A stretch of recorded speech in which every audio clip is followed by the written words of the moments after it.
Your tenant stopped paying rent. Now what? You can either try to reason with the tenant or you can evict them.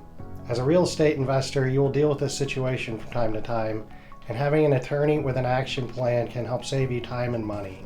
Understanding your rights and obligations as a landlord in Wisconsin and the procedures you must follow in order to evict your tenant are crucial to your success as an investor. If the proper steps are not followed, you will not be able to evict your tenant, or even worse, you could face personal liability. I'm Taylor Rens, a Wisconsin real estate attorney that helps southeastern Wisconsin individuals protect their real estate and business investments. In this video, I'll walk you through the steps you need to successfully evict a tenant. First, it is important to understand what type of tenancy is involved. Is the rental agreement you entered into with your tenant a week-to-week, month-to-month, or is it for a year or more? Understanding what type of lease you have will determine how much notice you need to give to your tenant to successfully evict them.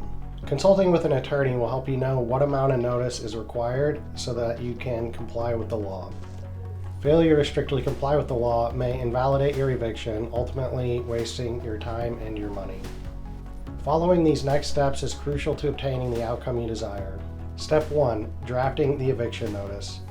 The first step in serving an eviction notice in Wisconsin begins with drafting the notice of default. The notice must specifically state that it is providing 5 days or the other applicable time frame under Wisconsin law for the tenant to pay rent or face eviction proceedings. It is crucial that this document includes the following information: the date, the tenant's names, the property address, the amount of rent owed if the breach is for non-payment of rent, and a statement indicating that the tenancy will terminate if payment isn't made within the applicable time frame.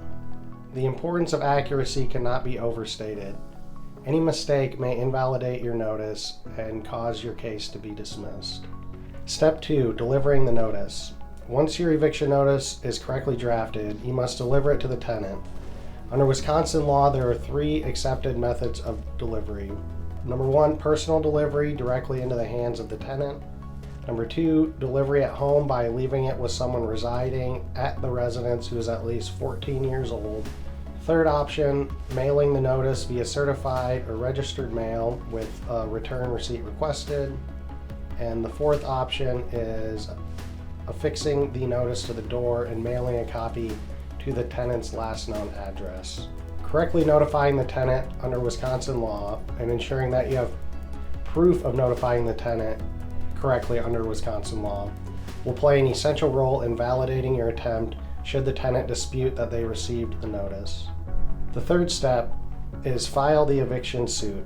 If the tenant has not paid within the time frame set forth in the notice, you as a landlord can file an eviction suit in the county where the property is located.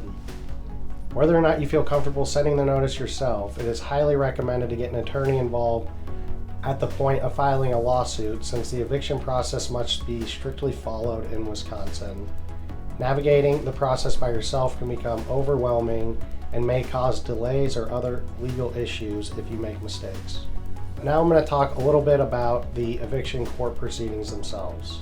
Once you file the eviction suit, there are several things that you or your attorney will need to do to complete the process. You will need to serve the lawsuit on your tenant, which involves sending a neutral third party to deliver the lawsuit personally to your tenant. An attorney who's experienced with evictions will usually have a process serving company that can take care of this step for a small fee. Next, you will obtain a return date in which you or your attorney will need to attend court to argue your case. At the return date hearing, both parties will present their evidence and arguments for why the eviction should be ordered or not. At this time, the judge or the court commissioner, usually depending on the county, will make a decision on whether to evict the tenant.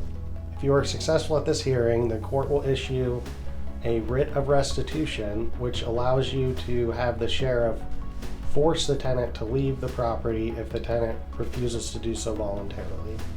Along with the statutory requirements for eviction, each county in Wisconsin has different rules and procedures for the eviction process. It is vitally important to consult with an experienced attorney to understand the local court rules and your rights and your obligations when you're moving forward in the litigation process. Eviction of a non-paying tenant is never a fun process to go through, But having an experienced legal team on your side makes all the difference. And remember, reaching an amicable resolution with your tenant is always more favorable than filing a lawsuit. This saves time, money, headaches, and relationships. If you find yourself needing to evict a tenant, feel free to schedule a consultation with me to analyze your situation and discuss the ways we can help you resolve it in an efficient and effective manner. If you like the information you're seeing in this video, please subscribe to our channel to see more upcoming videos about real estate law in Wisconsin. I'm Taylor Rens of Zimmer Rens LLC, and I'll see you on the next one.